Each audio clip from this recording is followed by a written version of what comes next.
Do the Giants have the best infield farm system in Major League Baseball? Let's talk about it right here on Locked On Giants.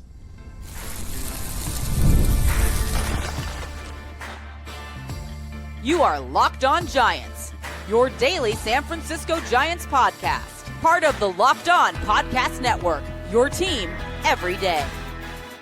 What's up, y'all? Welcome to Locked On Giants, part of the Locked On Podcast Network. My name is Alan Stiles, talking Giants baseball with you Monday through Friday. And on today's show, we have a heater. Do the Giants have the best infield farm system in Major League Baseball? We also have a new partnership that the Giants have with Kalshi prediction market platform. So we will talk about what the heck that actually means. And we have a profile. If you ever wondered, what did the Giants get back for Kai-Wei Teng? Well, Jancel Villarroel is the guy. He is a catcher, very athletic catcher. So we have a profile on him. Let's start with the question. Do the Giants have the best infield farm system in Major League Baseball? That's right. Now they are breaking down not just farm systems, but infield prospects of farm systems. These 10 farm systems have the best infield prospects. So I will build up a little bit of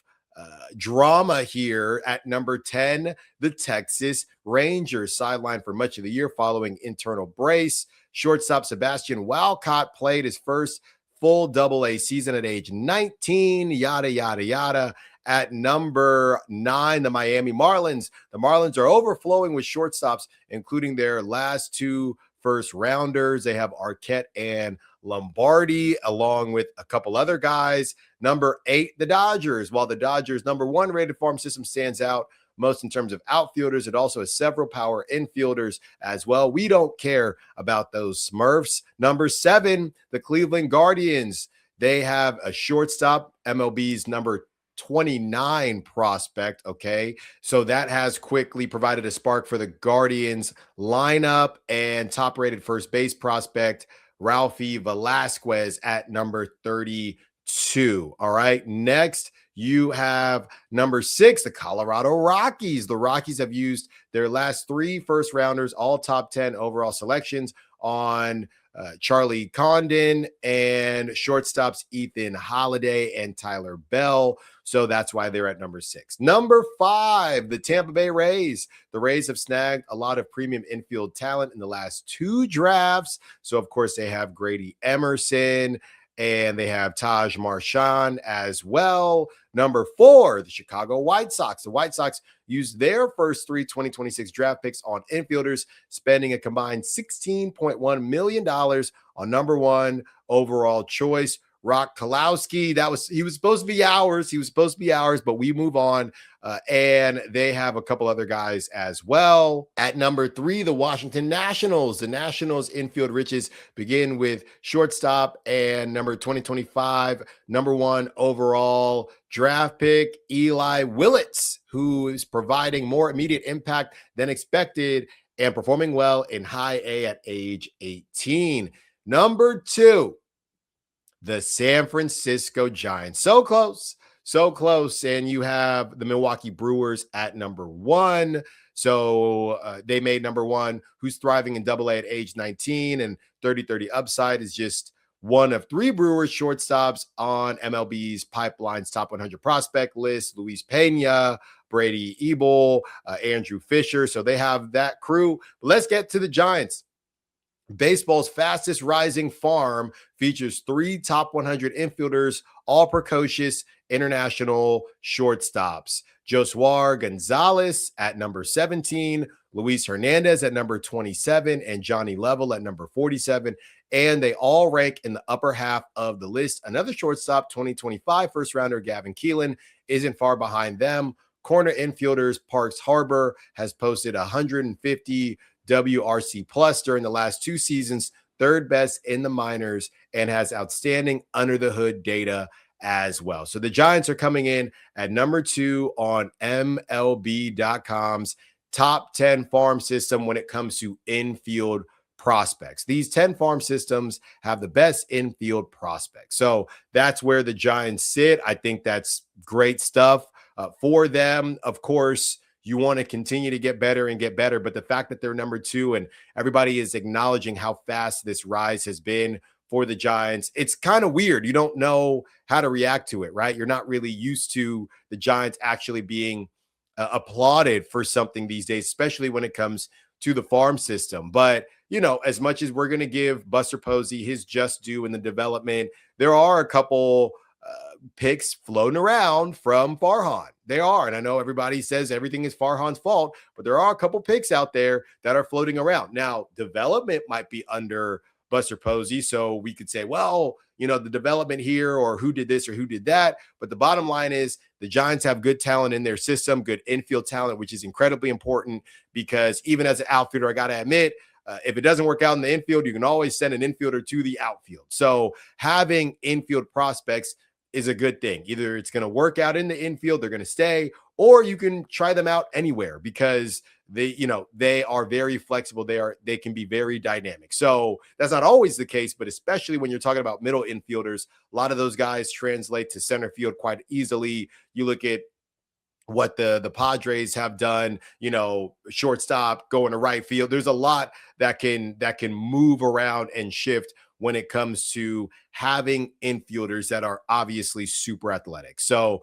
excited for the Giants to be at number 2. Hopefully they can be at number 1. And some of these teams and some of the farm systems, they got guys that are already in the big leagues, right? Or starting to touch the big leagues. So they're going to move around and things like that. I know the Brewers obviously in the National League, that's something to keep an eye on, but there's nobody in the division. Obviously the Rockies, maybe eventually they'll figure it out, but nobody in the division the same way. So that's good to see from the Giants. They're not all going to hit, but it's good to just have enough names. And again, that's not even including some of the guys that they added from this trade deadline. So a ton of prospects, a ton of bites at the apple, if you will, for the Giants. And that's really all we could ask for. At the end of the day, we don't know who's going to work out. We don't know who's going to hit, who's not going to hit. But what we do know is the more names that you put in and the more names you have in the bucket, the better. That's just really how the whole thing works. And the Giants are getting hip to it. And all we can do is appreciate them for figuring all of that out. On the other side, let's discuss the Giants partnering with Kalshi, what that means, how everybody feels about it, and where they go from here. More Locked On Giants coming up. Support for today's episode comes from Indeed Sponsored Jobs. When workplace chaos hits and you need the right hire, Indeed Sponsored Jobs helps connect employers with candidates who match specific needs like skills, certifications, and location. So less time gets spent searching and more time gets spent finding the right fit. People are finding quality hires on Indeed right now. In the minute I've been talking to you, companies like yours have made 27 hires on Indeed, according to Indeed data worldwide. All the different moves that Bruce Bochy made during those championship seasons, he knew what buttons to press, the additions, the subtractions. One great addition can have a ripple effect on everyone around them. When you find someone who brings the right skills, attitude, and experience, it makes the entire group better. That's why finding quality candidates matters so much and why tools like Indeed Sponsored Jobs can help make that process easier. Spend less time searching and more time actually interviewing candidates who check all your boxes. Less stress, less time, more results. When you need the right person to cut through the chaos, this is a job for Indeed Sponsored Jobs. And listeners of this show will get a $75 sponsored job credit to help get your job the premium status it deserves at Indeed.com/podcast. Just go to Indeed.com/podcast right now and support our show by saying you heard about Indeed on this podcast. Indeed.com/podcast. Terms and conditions apply. Need to hire? This is a job for Indeed Sponsored Jobs.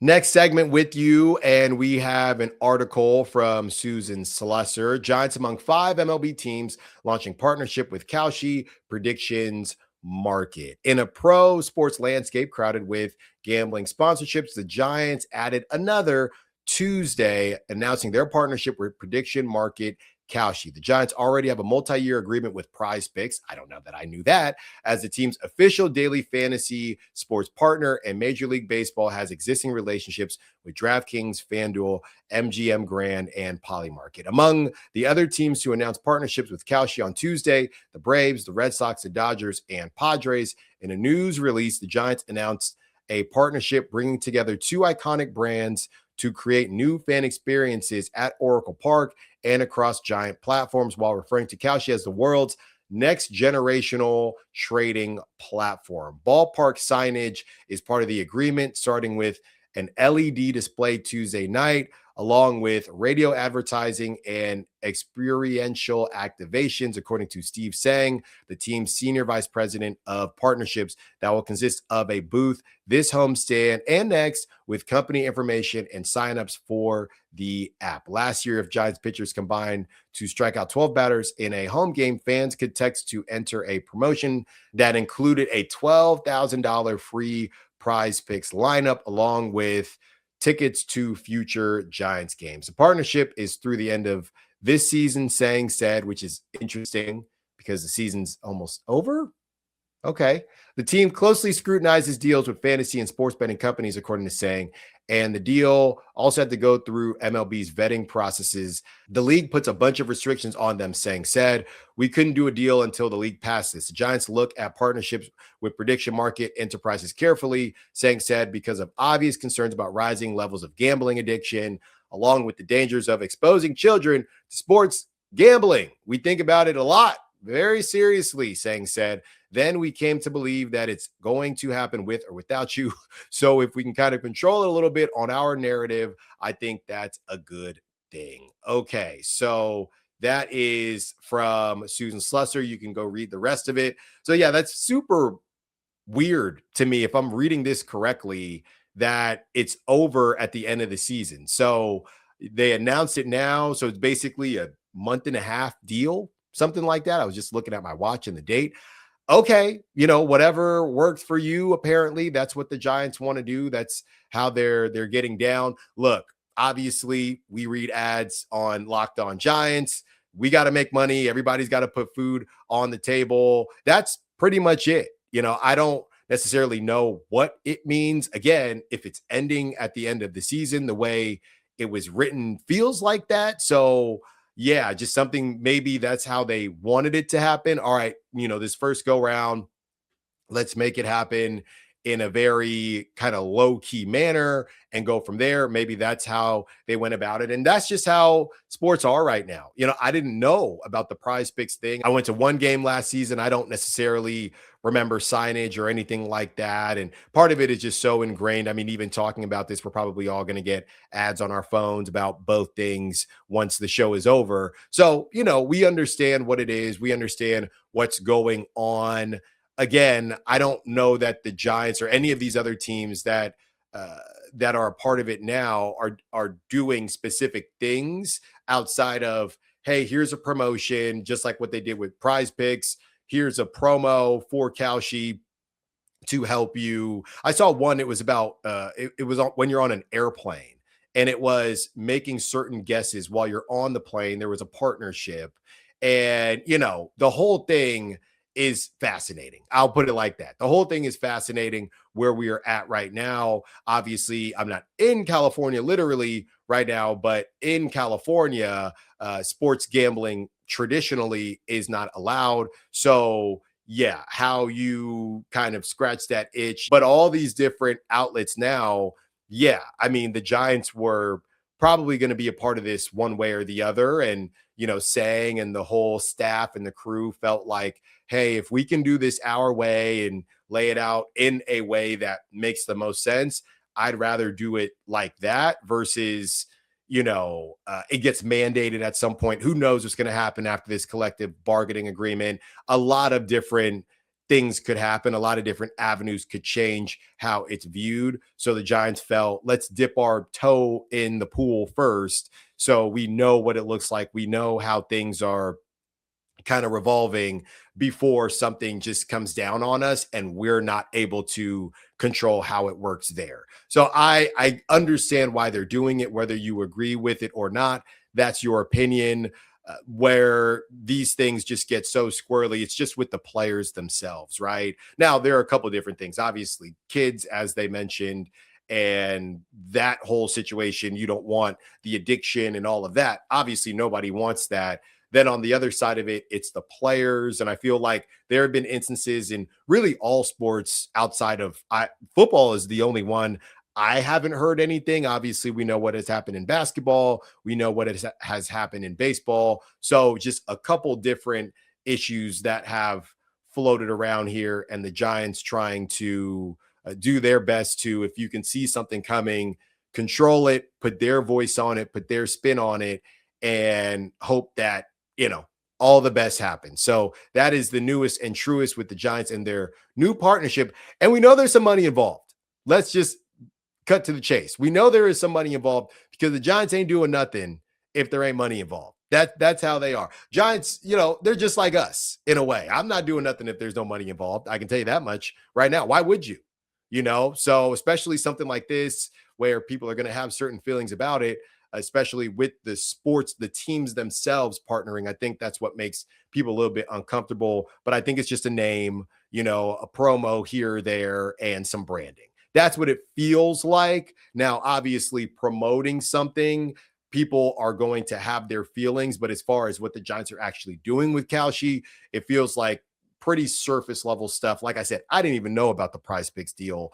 And I'm sure the Giants got paid for Prize Picks as well. So that's how it all kind of lays out to me. So we'll see what happens. And hopefully, everything is everything is above board. But hopefully, all of the things that the Giants want from it, they get from it. On the other side, we have a profile on Jancel Villarroel. Who did the Giants get back for Kai-Wei Teng? Well, we're talking about him when we return. More Locked On Giants coming up.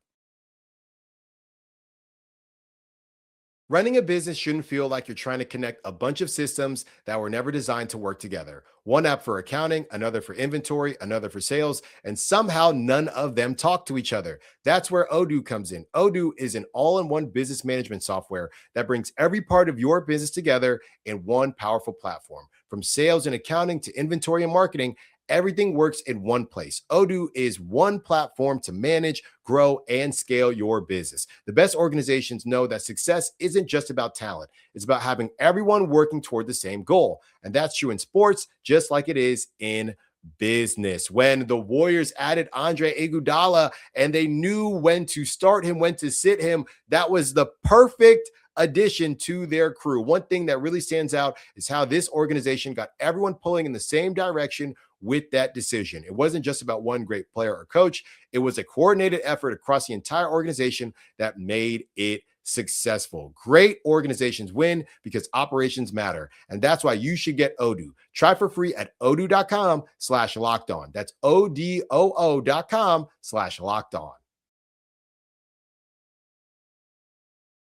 Last segment with you, and we have a player profile on a player that the Giants got back in the Kai-Wei Teng deal. So this is Jancel Villarroel, and he's been balling. He's 5'8". He's 21 years old. They have him listed as a catcher. And the reason I came across him is because I said to myself, you know what? We haven't done a player profile in a while. Obviously, we did when it came to the trade deadline, but some of the other guys that are floating around. And I saw a name that I remember when Jesus Rodriguez, when he got pulled up, he was the only catcher on the Giants' top 30 prospect list. Then I saw another one in Jancel Villarroel. So I looked into it and I thought, oh yeah, that's the catcher that they got back in the Kai-Wei Teng deal. Now the thing is, when it comes to these catchers that the Giants have, they all play. They're all athletic, have a couple different positions that they can play,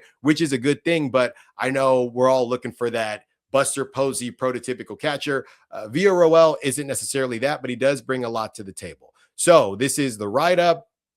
Villarroel has an unusual profile as a 5'8" catcher who can flash solid speed once he accelerates, and has started games at 5 different positions in each of the last 2 seasons. Originally signed by the Astros for $10,000 out of Venezuela in 2022, he batted .259, .351, and 388 with 20 steals in 100 games between two Class A levels in 2025. The Giants acquired him straight up for Kai-Wei Teng in January. For a compact guy, Villarroel has a quick right-handed stroke that generates surprising exit velocities and at least average raw power. He makes decent swing decisions and enough contact, but he gets so pull conscious that he produces too many rollover grounders. He oddly struggles against lefties, and 17 of his 18 homers in his first 4 seasons came against righties. Quicker than most catchers, Villarroel will lose some speed as he spends more time behind the plate. He's not a lock to stay at catcher, however, because his receiving, blocking, and throwing all needs considerable work. He does have solid arm strength and has played at every position in pro ball except shortstop and pitcher. So that's good to know. So it seems like if I didn't tell you who I was reading, who does it sound like I was reading? Jesus Rodriguez. It sounds like the exact same profile for Jesus Rodriguez. So there you have it. I like what I saw. I was watching a couple swings of his, and he's got a little bit of pop, like we said, compact, smaller guy, but is able to generate, got good torque, and can generate that separation for it. Yeah, we'll see what happens there. Now, Kai-Wei Teng, I remember there were conversations about Kai-Wei Teng earlier this season because he started out well. I don't know if he ended up getting injured or anything like that. So Kai-Wei Teng, the Astros, here you go. The Astros called up Kai-Wei Teng and optioned Brian King. That was 4 days ago. So clearly he cooled off because everybody was, you had Harrison. You had a couple different guys, Kyle Harrison doing his thing on the Brewers. And I know Kai-Wei Teng started out hot and everybody was saying, what's wrong with the Giants? They can't develop any pitchers. Now, I'm not saying that's wrong, but, Kai-Wei Teng clearly has bounced around a little bit, even with the Astros. He's 5-6, 70 innings pitched with a 4.24 ERA. So he's solid, right? And to me, he wasn't bad. If you go back and check the tape on what I said about Kai-Wei Teng, never thought he was bad. He was just another guy that I don't know that he is a dude, right? And we were looking for him. He was in the same conversation with the Carson Wisenhuns, with all of those guys that we mentioned before. So Kai-Wei Teng, and he got a good run with the Giants. What was that last season? He got opportunities with the Giants. He pitched 29 2/3 innings. He started 7 games, right? So last season he was 2-4 and he had a 6.37 ERA. So maybe the Astros have found a little something with Kai-Wei Teng, and good for him. But on the other side, we're hoping that Jancel Villarroel is that guy for the Giants, and just another piece to the puzzle. He's 18 right now when it comes to the top 30 prospects. So hopefully he can keep climbing up and up and up. His anticipated year is 2028, where he will join the Gigantes, and hopefully that's the case. Thank you for listening to Locked On Giants. Thank you for watching Locked On Giants. Be sure to follow me on social media at @the_Styles Files, Styles with an I. For those of you on video, we send you to the first ever 24/7 Locked On Podcast Network YouTube channel. On audio, make sure you make your second listen Locked On MLB. We will talk to you on Monday. Until then, peace.